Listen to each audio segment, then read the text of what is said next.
The broadcast is now starting. All attendees are in listen-only mode. Good evening, everyone, and thank you so much for joining me tonight for this very, very interesting and fascinating subject on psychic vampires and empaths. It is just on 6:30 p.m. If you haven't joined us as yet, that's cool. Anytime that you want to hop on to the webinar, you can access the webinar tonight. And if for some reason you're not able to make it, no problem. I will happily send you the recording. So thank you for joining me. Week 5, Psychic Vampires and Empaths, Part 1. I'm going to get straight into the information because there is a lot to cover tonight, and I've tried really hard to condense it the best that I can to give you as much content to help you understand this very fascinating subject. So I'm going to get straight onto it right now. Thank you for making the time to share this experience with me. I do hope the information today is both beneficial and enlightening for you. I'm, I guess, what you would call a behavior specialist and a lifestyle consultant.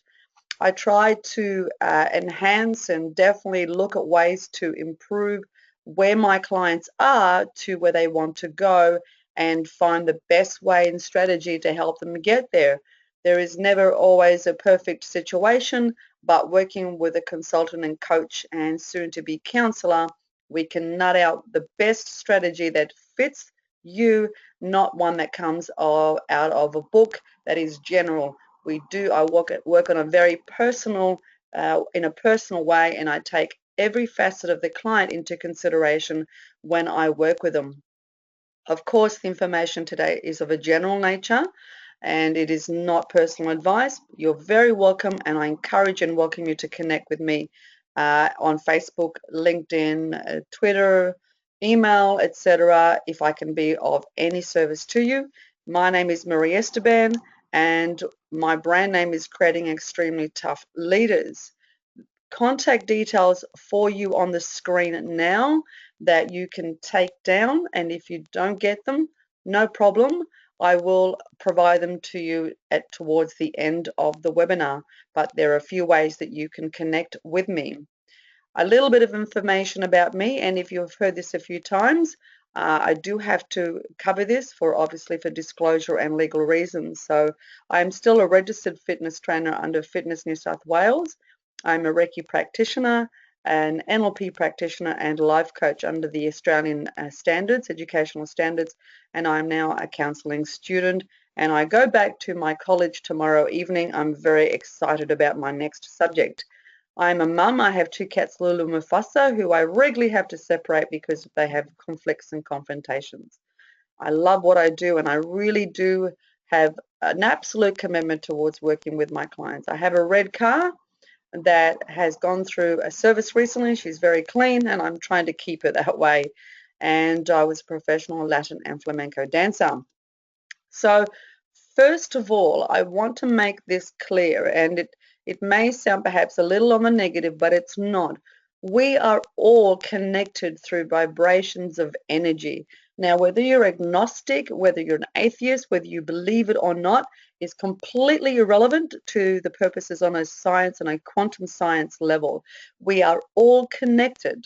And once we understand that, it really will help us to embrace who we are, what we're doing in our life, and the people that we're connecting with to be in a better place to start making changes that are aligned to our highest value and purpose. So the first part of this presentation tonight, I want to cover the subject of vampires. And of course, I am not referring to vampires in the Dracula and the Twilight Zone sense. I am referring to psychic vampires or vampirism or energetic vampires. So there is a lot to cover today. But before I begin this explanation, I want to say that if I don't cover everything in this presentation within the hour, I am going to continue it for the next week and the week after. I've made up my mind. This is extremely important and very critical to helping you evolve as a human being psychologically, emotionally, and spiritually. So if I don't cover, I'm going to finish at an hour. I'll carry it on to the next week's presentation and so on. I do have 2 weeks of nutrition and exercise and supplementation to cover, but hey, I can pretty well do that in an hour if I need to and give you some pretty specific stuff, and you can hook up with me for more information. So one of the definitions of a vampire is, of course, it's metaphorically speaking, people who influence us and leave us feeling very exhausted, unfocused, depressed, and it's something we really can't say it's a specific thing. I've been with people who, quite frankly, once I've left their company, have been very depressing, very draining, very toxic, very me, myself, and I. And that's not to say that we aren't like that sometimes ourselves, but these people are just like that all of the time. They don't contribute, they don't engage, they don't commit, they don't give in a very healthy, unconditional, loving way. It is very much an energetic, emotional, and psychological take, take, take. They feel great, and you feel like you need to jump off the harbour bridge. It is very much a psychic and emotional interference that influences our energetic space, if you like, and it actually permeates into our very, very being. Another definition is that they feed off our energy, also known as chi. They manipulate and scheme from us. They're predators and parasites who take our light. And I say predator because these people can be criminals as well, or people that behave in ways that are bordering on criminal but get away with it. And we've all seen that in society, particularly on a business level, where executives and directors and CEOs defraud companies, they do the wrong thing in business and they get away with it. And the average Jane and Joe suffer at the hands of poor business decisions or corrupt people because they just get away with it, or they get time in jail, or get a slap on the wrist. That is a vampire. It's a predator. It's a parasite who feeds off other people for their benefit. So, and let's face it, we've all come across people who we've just felt that, you know what, you don't have horns and a red cape, and a fork in your hand, but you sure really aren't a very pleasant person to be around. And you just don't even really know why. You just think, I'm not really feeling this person is very healthy for me. So something at an intuitive level is happening for you to pick up that vibe, and you need to pay attention. So what is a psychic vampire? Now, don't try and write this all down. If you want to, go ahead, but the recording will be available, and I'm very happy to put some information out to you. So a psychic vampire preys on the psychic energy of another person. They are takers but not givers. And I don't mean in the physical, material, financial sense necessarily. I mean just invading your boundary, invading your time. They don't listen to you. They don't respect what you say. They're critical, judgmental. They put you down. They make a mockery of you. They embarrass you, humiliate you. And they do this in a way where it's all, they make it out as if it's an okay thing, but you're left feeling very drained or humiliated, insulted or isolated, or even just you just know it's wrong, but you really can't say, well, it's wrong because of X, Y, Z. They run away from the true self. They work in a pseudo self, as it's termed in psychology. These people are not real people. They've been traumatized for whatever the reasons of their life or childhood, and they function from a facade or a mask. And that's not to say that, good people do that. Of course they do, but they don't really know who they are, and they've learned to function how people want to see them. They can be shallow, or cold, or callous, very non-caring, as I've explained previously about corruption in the business world. You feel drained being in their company, and they give subliminal messages. So they kind of sound like they're insulting and ridiculing you, but they're not outright calling you names. It's quite covert, if you like. It's almost saying, well, you really are an idiot, but I'm not going to call you an idiot because that would be actually calling you a name, and that would, create a confrontation. I'm going to insinuate that you're an idiot and you don't know anything, or you're making bad decisions, or you don't know what you're talking about, or how could you say that? Or really, you want to do this? Or really, well, I wouldn't do that if I were you because of this. But I'm just saying, it's probably not what an intelligent person would say. Some of those comments, maybe you've heard them. Maybe you've heard others say that. Maybe that you've had people say them to you. It's a kind of a psychic vampirism. They're trying to put you down and make themselves better. Hidden agendas. This is perhaps a little bit more on the obvious. They want to steal your friends. They want to steal your identity. They want to steal what you have. They want to take away your light.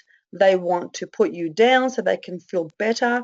Or on the most, obvious sense, they do want to take advantage of you financially, emotionally, and of course abuse you in the clinical sense of abuse. They make you feel worn down, exhausted, and depressed. Many years ago, I had someone in my life who was an acquaintance, lovely person, definitely didn't have horns in a cape, but honestly, every time I spent time in their company, even for a cup of coffee, I was exhausted. I would sit in my car sometimes and just cry for no reason. They left me so depressed. And I had to make the terrible decision that after some conversation with them, they were in a place that was quite dark for them that they may or may not recognize, may or may not ever come out of. But I had to choose a way to look after my emotional and psychological well-being. And sadly, it took them many, many years to realize what they were actually doing and how negative and toxic they were and how draining they had become. So, great person, good heart, just absolutely wore me down and exhausted me emotionally. They can be draining of time, resources, and their needs. Now, I want to clarify this as well because I've said this before and I'm going to say this again that even well meaning, good people that don't intend to do the wrong thing, but because of circumstances or where they are in their particular psychology or the way they're living, what they've been through, can be so draining on people that they just push people away. Now, it's a hard one to call on because sometimes these things happen. They happen to us, they happen to families, they happen to friends, and it's a very fine line to walk in where people are desperate for help, and you've got to say at what point do you draw the line. Hopefully, you've not experienced it, and if you have, and hopefully you've come out of it. But if you are still in that situation with people then you need to think about what's going to be good for you and if you can continue to support this person or how you support them and how you can direct them to get help themselves. They can become quite defensive and rude and have a lot of rage, not temper, but rage that's uncontrollable. They can be narcissistic, and we're talking about narcissistic in the clinical sense where it's a personality disorder. They can also be quite borderline personalities, or histrionic. They make, I guess, another way of saying a histrionic person is an absolute drama queen. Everything blown to a maximum volcanic proportion. I know that at times I've been like that. I've known people like that. And I understand that their circumstances and traumas have created this pathology, this way of being that they've become quite drama and quite borderline. But we're talking about borderline where there really is a serious issue in the person that they are not getting attention or they may not even be aware of. Narcissism, we all have a sense of narcissism and should. It is healthy to have a good percentage of narcissism, but we're talking about someone who's very narcissistic, who may even suffer from the personality disorder of narcissism. They can feel like they have two personalities, the Dr. Jekyll and Mr. Hyde. They can have bipolar behaviors and tendencies. There could be underlying chemical imbalances there as well. Um, Euphoria and extreme fatigue. They can have the most amazing energy to achieve unbelievable things, and then they need to sleep and they just are exhausted and don't do anything for extensive periods of time. They can be a sociopath on a criminal level. They can be conducting criminal behavior, murder, rape, stealing, all sorts of, whatever it is illegal out there, they can also be engaged in those activities.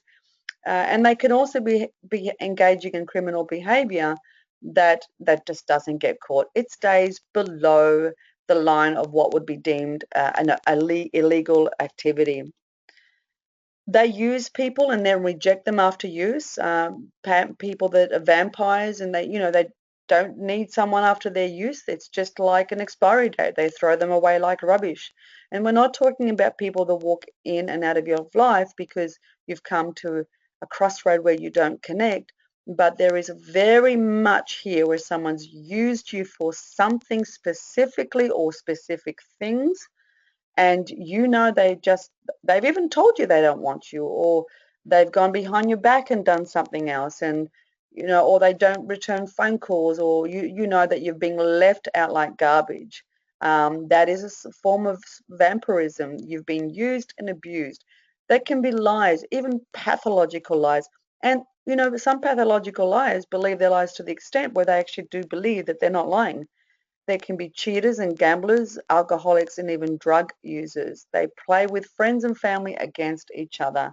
Lies, agendas, manipulation, deceit. They can be histrionic and depressive and have mental imbalances. So, absolute mental imbalances in the way their brain and their neurotransmitter functions and maintains them as a healthy human being. There can be clinical mental imbalances where people do have to have medication for specific things. Never ever are they ever wrong. If they are true classical narcissist or a true classical vampire, they're never ever wrong. So you might as well give up ever trying to prove you're right, because no matter what you say, they are always right. And they have no respect for your boundaries anyway. So because they have no respect for your boundaries, they're never wrong. They are manipulators and deceivers, and they will tell you as much truth as you need to know to keep you engaged and hooked. Um, so a little bit more about what a psychic vampire is. They can be violent and abusive, but not necessarily so, because good people hurt people. They can be threatening and cunning if they feel they're being threatened, or the form of energy or their form of attention that they're getting is going to leave them. They will do anything they can to hang on to that hook, to hang on to that next feed if they feel that they're going to lose that attachment. They love to play mind games. They're brilliant people. They're not stupid people necessarily. They can be highly intelligent and highly have a high IQ, and they know how to manipulate people. And unfortunately, they prey on empaths like game in a jungle, like a lion hunts the game for feed. And they prey on decent human beings who have no idea what they're doing. Now, they cannot substantiate information when they're confronted with lies and stories. They can't patch things up properly, and they become enraged and abusive or threatening or hostile because you've confronted them. And trust me, confronting a classical psychic narcissistic borderline vampire is something you don't want to take on unless you know what you're doing. And they copy others in activities and habits of behaviors. I Unfortunately, I've had copycat friends where they copied things that I did or said, or places that I went to, or even the food that I would eat, even the way I would dress and the friends that I would hang out with. And that is a form of psychic vampirism. That stuff, for whatever the reason, they feel lonely or don't have friends or whatever it is, then they're trying to take away from you what you already have. And unfortunately, what happens in the end, if it's not dealt with, that you just do end up having to cut ties with definitely with them, but also possibly with the people who were in your life who didn't believe what you were trying to tell them if you confronted them. So it is definitely not a win situation for anybody. However, and this is the flip side of the coin, and this is the fascinating part. For every vampire that we have, there is a flip side to their personality. They really are the warriors and the trailblazers of society. And I hope at the moment you are not going, oh my God, what are you talking about? You've got no idea what you're talking about. You're talking stupid, stupid stuff. You need to listen to this because this is not only information that is it is in psychology, but it is stuff that I've absolutely experienced as well as researched. There are people in this world that are trailblazers. They set the world on fire with different evolutions and advancements and discoveries. You cannot be that kind of person all of the time without having a hindrance in your personality. Steve Jobs is a classic example. If you read his book, that man had broken relationships all throughout his life, narcissistic, obsessive, compulsive, um, was a terrible father, a terrible husband, was a drug user, was obsessed, used and manipulated people, didn't even pay his employees the right money when he was alive. In fact, there weren't many people that would say that worked for him and under him that have a lot of things to say. And yet here he developed and was the pivotal catalyst for the Apple brand. So if you don't believe me, read his book, watch the movie, because there were not a lot of people who worked under him that have a lot of nice things to say about him. But there you go. The brand Apple is recognized even in the deepest of jungles of. I was in Morocco a few years ago, and there were more Apple products walking around than there were Nike. So it sells, folks. They are frontline people. They have no fear. They will go to places and situations where people like empaths or the average person will not confront. And by the way, the picture on the right, of course, that's Evangeline, Lily Evangeline or Evangeline Lily, something like that, from the Lord of the Rings movie. But the picture on the left is from a painting taken of a woman in whatever century that was in, who was a warrior and who actually fought front line and defended feminism and the freedom of women's rights and liberation. So, of course, put to death. But and she's certainly not a size 8, wallflower waif looking thing. She's a very strong, physically empowering kind of woman. So these people will put themselves on the front line where others will not go. And you say, well, why should that make any difference? Well, not everybody wants to go out to play in situations where they have fear, but they don't have fear. Fear for them is is almost welcoming. They welcome fear because it gives them an opportunity to challenge and control and manipulate perhaps, but be a master at their game. So unfortunately, the flip side of the vampirism is that these people are trailblazers. They set the world on fire with different things. Um, Beethoven, another one that comes to mind. If you read some of his autobiography and life story, a difficult man, an abusive man to his wife. I can't remember this name, but there was an evangelist in the 20th century who had an affair and obviously, got clean and went back to the Lord. But, he did not support or look after his wife, and yet he changed the world on fire. Is it right? No, not at all. These people do what others won't do. Nehru, who was an Indian freedom fighter, narcissistic person, I read his story, a very enraged and aggressive man. Mandela, who was a boxer, read his story, divorced and all the relationship issues and problems in his life, and yet he was a civil rights fighter. So they have traces and elements of narcissism and vampirism and negativity, but here they are changing the world and changing history. How about Madonna? I did read Madonna's autobiography, and I've got to tell you, it's definitely colourful. But look at what she's done both for the entertainment world and for women's freedom movement. Coco Chanel. Coco Chanel stole the formula of the first perfume that was created and sold over the counter by having an affair with the man who created the recipe for perfume, she stole the perfume and then branded it Chanel number 5.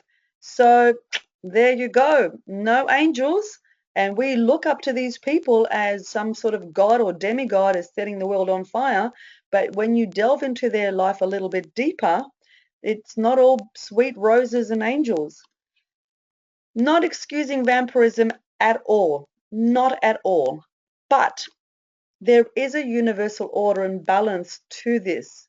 And the thing here to put to one side is that vampires just do exist in many forms, in many ways. But where the flip side to the vampire is what we refer to as an empath, not empathy, not being empathetic, but an empath. And perhaps it's more of a new age term, but really we look at the old understandings like the gypsies and the clairvoyants and the fortune tellers. They're a type of an empath. They have gifts and abilities that are passed down. But an empath is the biggest threat to a psychic vampire. Biggest threat. Now, what is an empath? Well, they absorb the emotions and energies of others. They know how people are feeling. They're very sensitive, very intuitive to their environment. So much so that there are times when these people it's not always a blessing, just cannot be around other people all the time because they pick up so much stuff and they need to cleanse themselves and make sure they have their boundaries and their energy up. It comes from the Greek word empathia, and I've no idea how that other word in Greek is pronounced. I assume it's empathia, but I wanted to put the original Greek word there for you.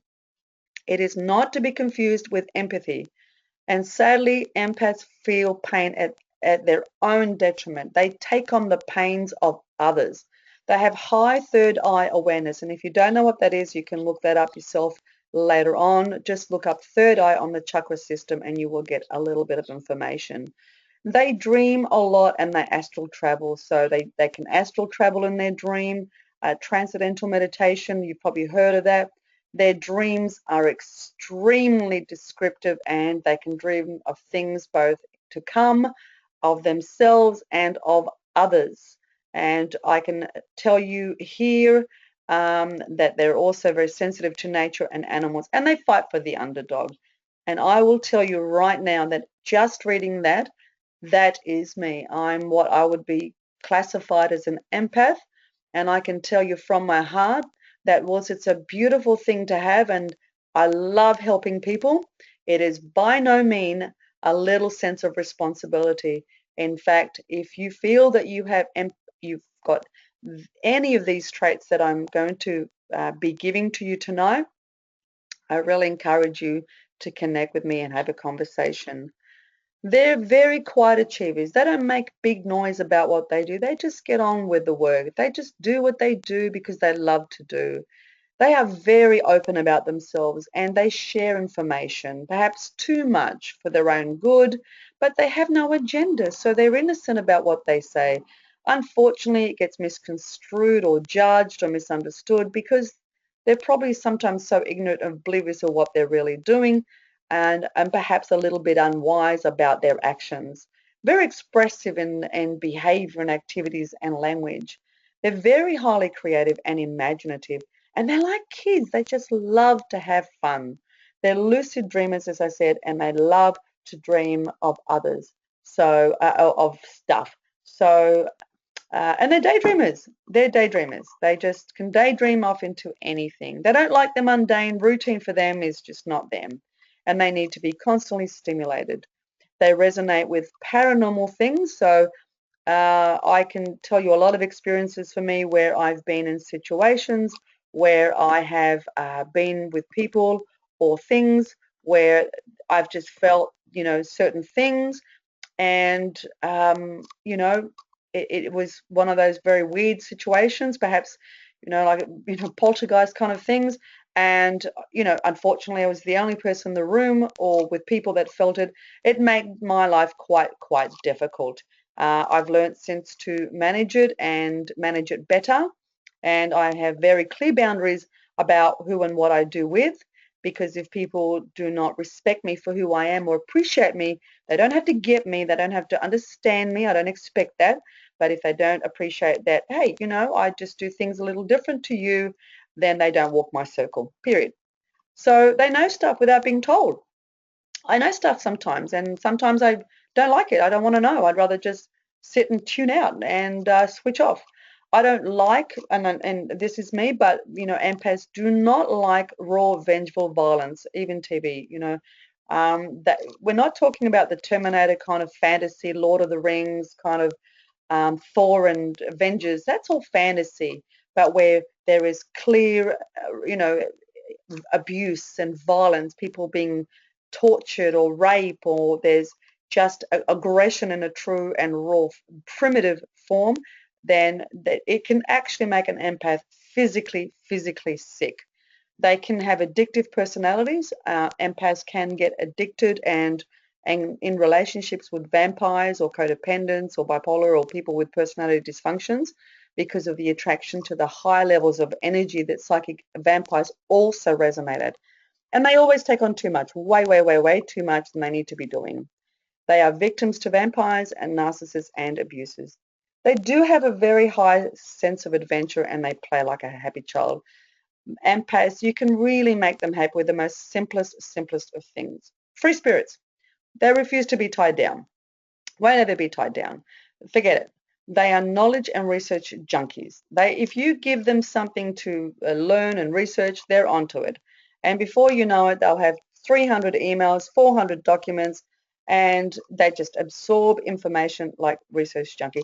And by the way, speaking also as a little bit of a side thing to this, they are also, or can be, very much involved in sports because they very much like to be involved in things that motivate their body.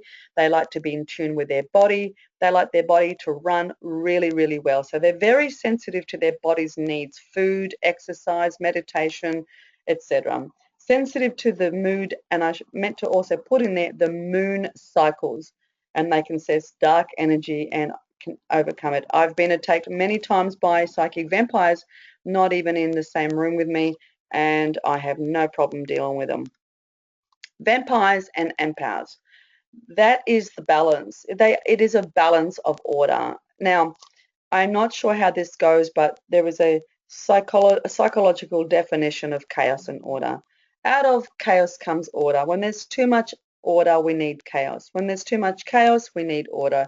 It is it is a paradoxical contrast, but nonetheless, it is a contrast that works.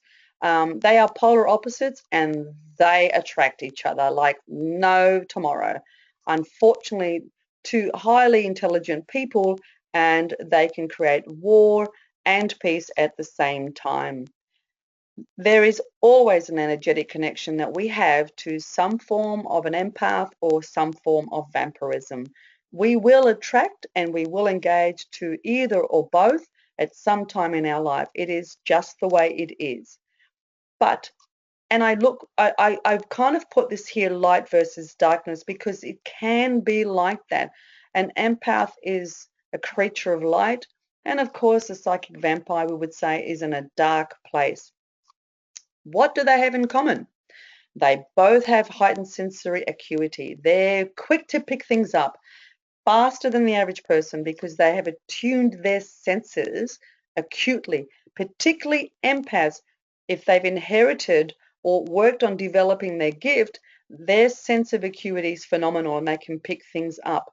And you'll find even sometimes if you're around people that you feel are a little bit different or an empath, or they're an empath, or they've said they're an empath, they don't always look at people. But if they do look at people, it's like they go right through your eyes.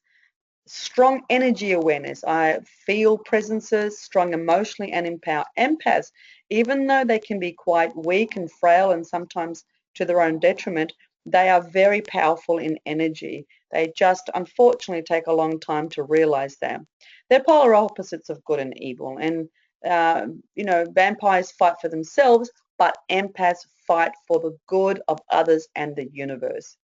They don't fit social expectations, either one of them, and they don't want to. Empaths refuse to and should not fit into the trends of whatever is out there. They're not trend followers. They are trend makers. Both vampires and empaths basically set the trends. They don't follow others because that's what others do. They pretty much create their trend and their identity and have no guilt whatsoever about it and do not care if others agree or disagree with it. And both can have the great capacity for love. The flip side to a vampire is that if they do get the healing and the work, they can have great love for others. Empaths are unselfish. They give so much to their own dangerous good.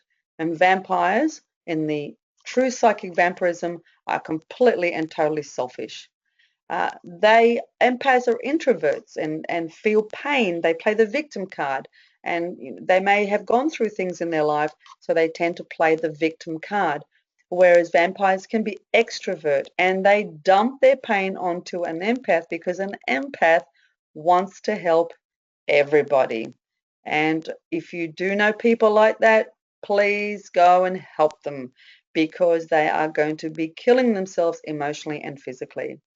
And the interesting thing, though, about this is that an empath will always challenge the vampire. But vampires, although they challenge and try to control and break an empath, and for a time they may, empaths will always rise the victor. And when empaths know who they are and get their stuff together, empaths are extremely powerful energetically, vibrationally, and emotionally. And they will take on so much, they will create change in lives because they are not afraid to face the darkness, both in them and in others. Now, vampires abuse, taunt, and terrorize empaths because vampires, they're so out there, so giving of themselves. They expose themselves so quickly and they put themselves out. And when vampires see that they can take advantage of them, they go in for the kill. However, sadly, both can be abusive, except empaths are usually very ignorant and stupidly ignorant of it at times because of traumas or experiences or abuses, whereas a vampire knows exactly what they're doing and enjoys the abuse they're dishing out. Empaths will try and fix vampires or fix people that are broken because empaths want everybody to be happy and everybody to love. It is this disillusional concept of nirvana that sometimes exists in empaths to their own detriment. And a vampire will try to control the empath when they try and do that because the vampire says, well, I'm going to break you. And the vampire says, well, no, I'm going to fix you. And they go off into a war and take down people with them, unfortunately. So it is a kind of chaos. It's the result, the chaos that's created from the light and the darkness. It's imagine two people having a full-on physical fight, one dressed in pure white and the other one in black. It's pretty much like that. It's a sense of chaos, but that chaos unfortunately affects others in their life. And, people and family get involved to help. Loved ones get involved and they don't understand the dynamics because both empaths and vampires are playing at a level where the average people really just can't play at. They just don't get it. They are trying to break free sometimes, but they don't know how. Um, Damage control left, right, and center from their rampage and outbursts and problems and confrontations and arguments and things that just happen in lives where people just have continual confrontations. They can leave others emotionally, financially, and psychologically, drained. Mostly for an empath, but the vampire will suffer eventually. For an empath, it takes longer to heal and recover because they internalize it. They've done damage and they feel terrible about it. They really have a high sense of integrity and morality, and they don't generally want to hurt people. So when they know they've hurt people, they take an extremely long time to recover. A vampire recovers very, very quickly, but in the long run, unfortunately, they are on the self-destruct mode. Vampires tend to become recluses and isolated and lonely, whereas empaths, if they do the work and they do it right and they do the time, they will always come out the victorious one. And I'm talking about this in a very sort of warlike kind of sense, but you must understand that there are things in the world and things out there that we do not all understand and we do not all have answers. And our quantum science and even in neuroscience, there are things out there that we don't all have an explanation to. And I'm not talking about the Hollywood movie kind of situation. What do you think they get those ideas from in the first place? You know, there are layers and layers of archaeological history in the world where we haven't discovered things yet. Many, many years ago, when I was studying different philosophies and religions, and I'm talking a long time ago, one of my subjects of interest was archaeology and paleontology and the many layers of in the world where it's been frozen in time. And I'm not talking the stuff that you hear on Google that they found ice, you know, a caveman that's been frozen in time for 40,000 years. Well, don't believe the hype you read, all the stuff. The real stuff the real stuff that happens, you're not going to read it on Google or Twitter or Facebook. Be honest and be realistic. The stuff that's been discovered that's from times of past is going to be in textbooks and books that cost you hundreds of dollars and research documents that professors and scientists have put together. You know, and I studied even the evolution of man and evolution of some of the animal species. It's phenomenal how we've evolved, and there are things we just will never understand.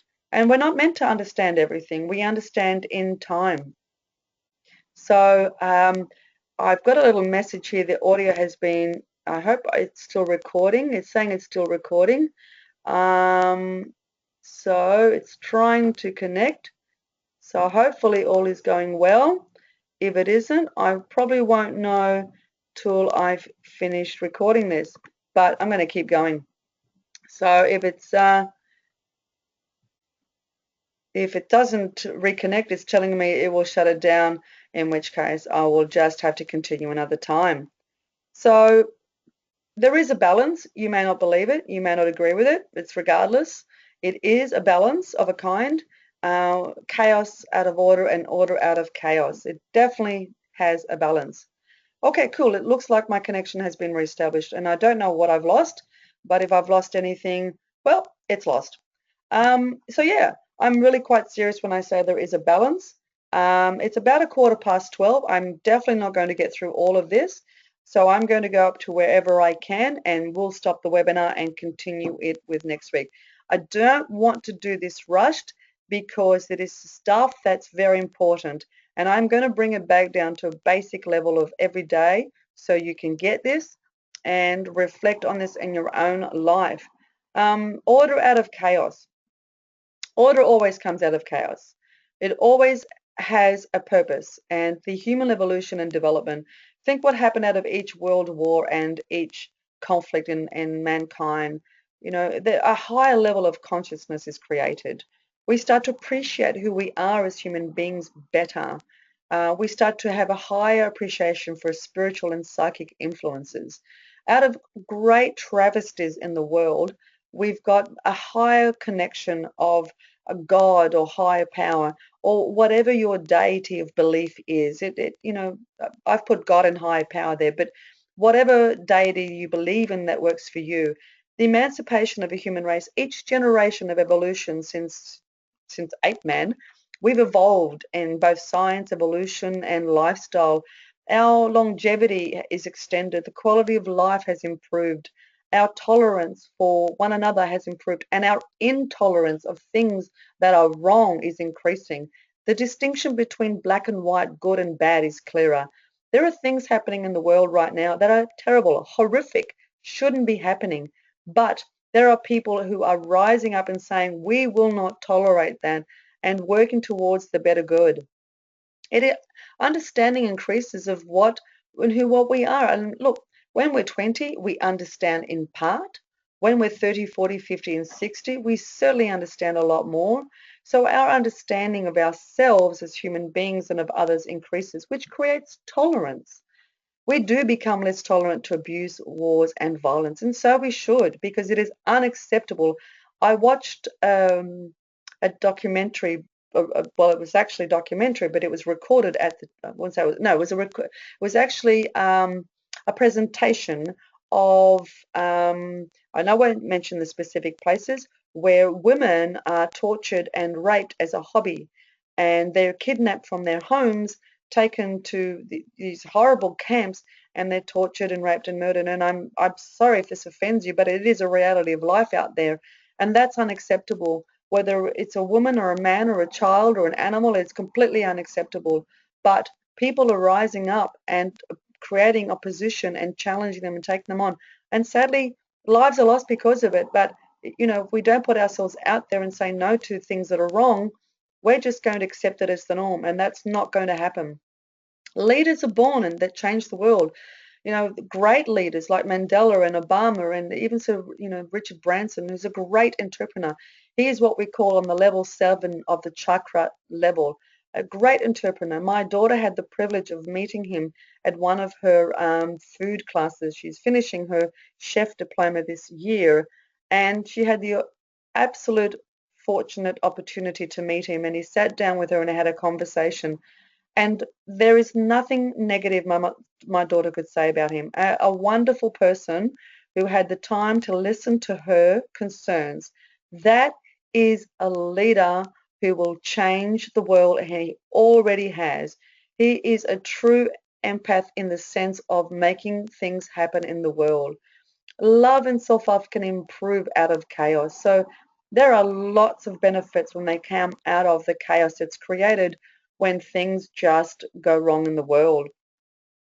I've put this here. It's a little bit deep and a little bit involved, and I don't expect you to get this, but I wanted to put this out there because I think it's a beautiful example of what happens when we live in base levels of behavior, and shame, guilt, and apathy, grief, fear, and desire, anger, and pride, and courage. And then we get to a level of neutrality. Now, I'm going to finish with this particular slide because I think I've got about another 20 slides to go through, and I'm going to be talking about the chakra system. And I want you to listen to that, and I don't want to rush that. But we do have states of existence, and now we call them levels of chakra, levels of consciousness, but we definitely do evolve. And think about it this way. When you're 20 years old, you think a certain way, you behave a certain way. It may be all about you or career or traveling or whatever. You may not be thinking a lot about the world, for example. And as you get older and you go through experiences, you start to realize that, you know what? Anger does not serve me unless it has a positive purpose. Desire does not serve me unless it's for the good. And fear does not serve me if I have a self-sabotaging lifestyle. And guilt and shame will never serve me if I don't deal with it. And so we learn to grow out of things that don't work for us and are toxic, and move up the ladder into higher states of being. And this is where we become we increase from being neutral, a willingness to serve and do for others, not just ourselves. It creates acceptance of us and others. We start to reason more logically and objectively. We start to accept and give love and receive love, and joy and peace and enlightenment. Now, I'm not talking about walking around with hippie clothing from Tree of Life or any of that, or walking around with, chakra stones in your bag, or burning incense, or having a magic wand in your hand. That's not at all what I am talking about, okay? And if you do that, fantastic. I'm all for that. But that is an aspect of walking in a lifestyle that is congruent to your highest values. There are things in the world that I absolutely abhor. I cannot tolerate them. But that doesn't mean I want these things or people murdered or killed or whatever. That crime does not, to resolve crime and atrocities, dealing with crime is not going to resolve the world's problems. But I accept why people do what they do for whatever their reason. I'm not saying it's right, but when someone does something wrong, where are they coming from? What kind of stuff's in their head and in their life that they have to resort to creating crime and hurting other people? But, we have to understand that these people are hurting people for their stuff. And we've got to think of a smarter way of dealing with problems than just obliteration. And so, do I love what people do when it's wrong? Not at all. But if I hate them, how is that going to help me, and how is that going to help them? if I treat them with indifference and hatred and judgment and criticism and denial and rejection and abandonment, how is that going to help them and me? It's going to make me no better than them, because I'm simply saying, well, you're below me as a human being, and therefore you have no right to exist. That's not going to lead me to freedom and liberty. Now, whether you agree or disagree, I'm going to be pretty blunt about this, and I'm not going to lose a lot of sleep, because what I'm saying is I'm not excusing crime or criminal or unjust behavior and actions. It needs to be dealt with. And by the way, we're not talking about criminal activities. We're talking about when people do bad things to one another in the name of friendships, in the name of love, in the name of relationships, in the name of family, because people that do hurt other people. And so when we behave and react out of our own greed or pride or anger or our own crap, really, what are we saying? What are we doing? How can we then be a whole and healthy person when we behave in ways that are not good? We have to clean up our own vibration. We have to walk in a way where it's going to be healthy and healing for ourselves first and then for others. So you may not say, well, I'm not behaving like a psychic vampire, and I'm not a psychic vampire. Cool. I'm certainly not accusing or in any way indicating that.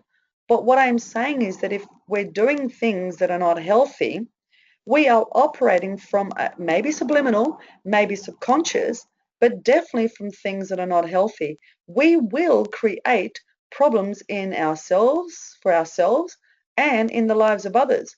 And so it may not be a clinical or a classical sense of vampirism or narcissism or borderline or drug user or an alcoholic, but you may have behaviors and things that are not serving you well and you're hurting others. And I can tell you that there were times in my life where I hurt people. I hurt people.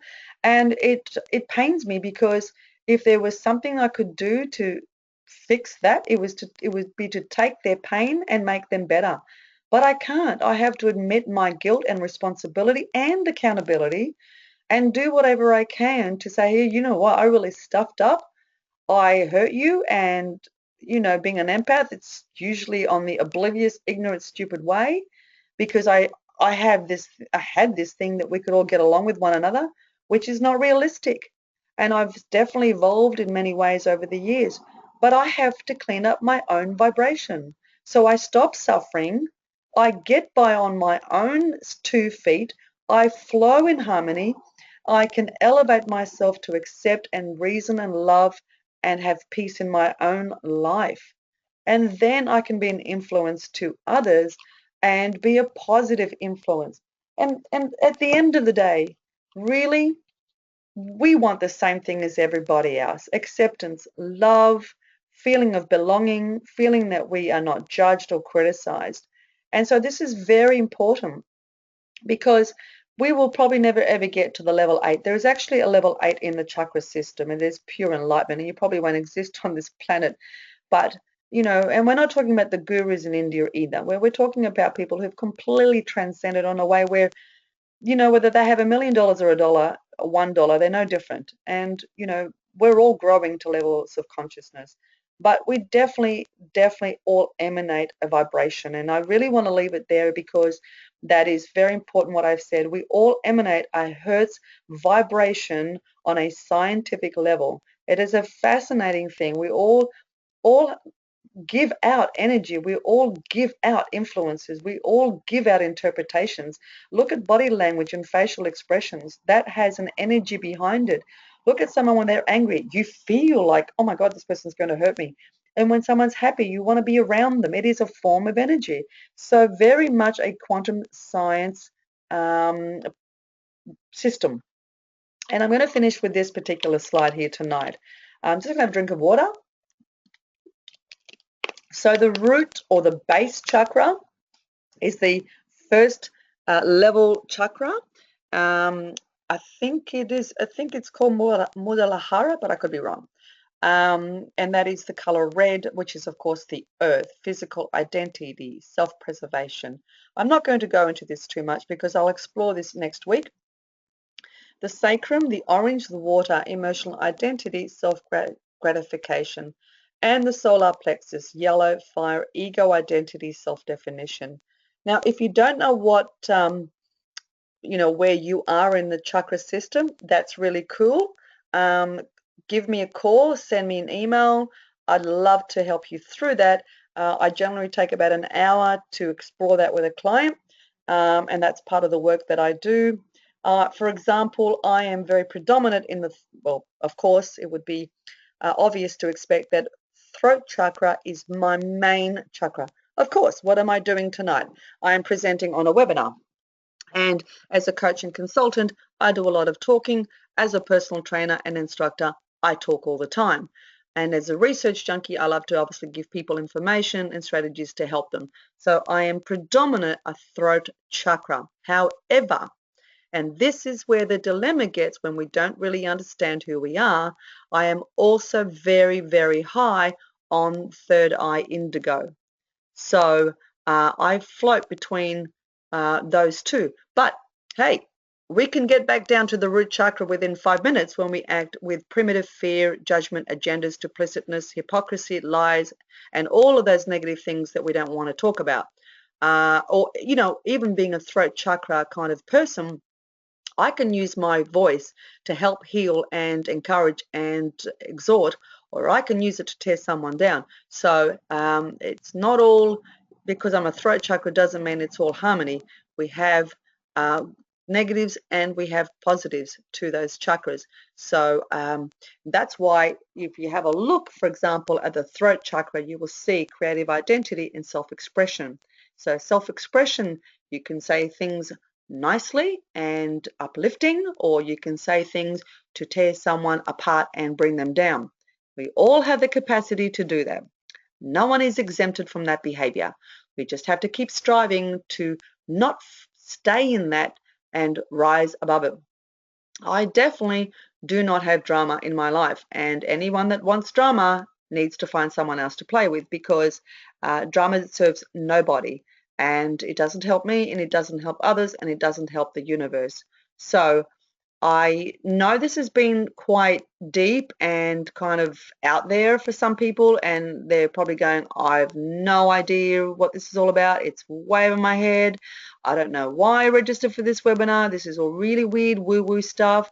I want you to just remember something here that's very important, that whether you get all of this, get some of it, or get very little of it, the fact remains that we are all emanating an energetic vibration, a Hertz frequency that we give out, that we may or we may not be aware of it.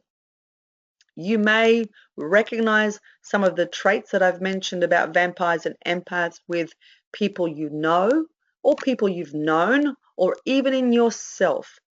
Now, wherever you sit on that, wherever you sit in the information I've given to you, it is not a judgment or a criticism, but to enlighten you of the things that you need to kind of consider for your well-being and where you are. You see, we've all been toxic at some stage of our life in one form or another. And if you say no, well, I'm really sorry, it's just not real. We've all done, said, behaved in ways where they haven't been nice, period. Whether it's a 1% bad or 100% bad, doesn't matter. We're human, we're imperfect, we will stuff up and make mistakes, period. And the good news is that I'll continue to stuff up probably for the rest of my life, because that is what it means by being created perfectly imperfect. But I'm not going to accept that I have to stay there.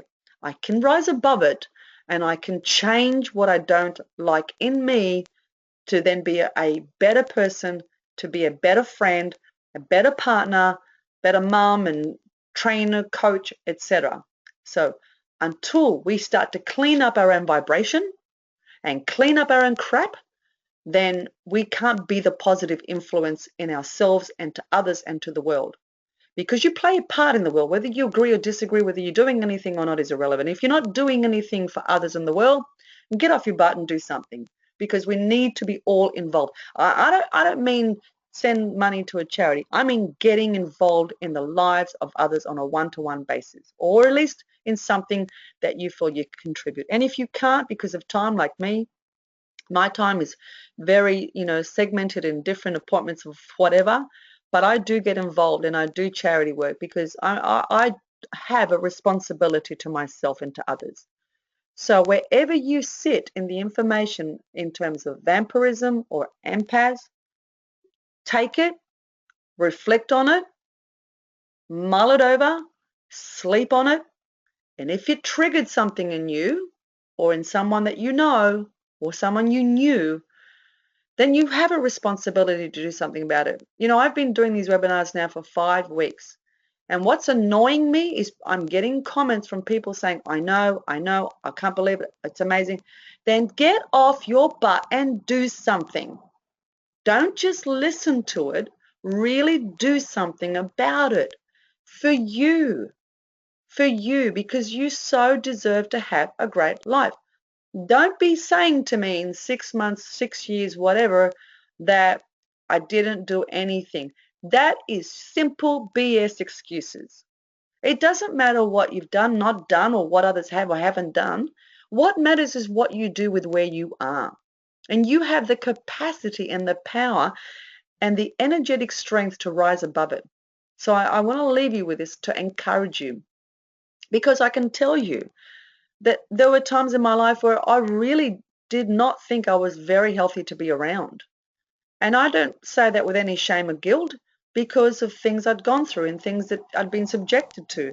But I'm so glad that I stopped and got off the merry-go-round. I put myself on a shelf and I worked on me and I work on me so much harder than I work on my clients. And the people that know me in my life know that what I'm saying is the truth. I work on me. I rip myself into pieces when crap's there and I go, that's not good. Let's clean it up. Let's get better. Let's get you healthy. Let's get you happy. Let's get you flowing in your mojo. And then I'm not only an awesome person to me and my family, but I can do my job with a clear conscience, okay? With no judgment, with no criticism, and no agendas. So you owe it to yourself to say, hey, you know what? You're right. If I don't do anything, it's just all information. And if that's all you want for now, cool, fine. You'll find the time when it's right to do something. But if you've triggered and you know that you've got to do something, then do it. Because you have one life. We don't know what's in the next life. I don't even know. I don't know if I'm coming back as a butterfly or I'm coming back as a dog or a cat or an elephant or a hippo or a horse. I don't know. I could come back as something. I may not even come back. Regardless, I've got one life to live and I'm certainly going to make the best of it. So I wish you an awesome evening. I thank you for your patience. It is an intense and deep subject, and if it went a little bit woo-woo for you, that's cool. It's just getting into your neural pathways and just getting into your brain there and your amygdala, and it's just new information that over time will start making sense for you, okay? You got to trust me on that. That's why I'm a coach. And I wish you an amazing evening. And this is Marie Esteban signing over and out. Thanks for joining me. Bye for now.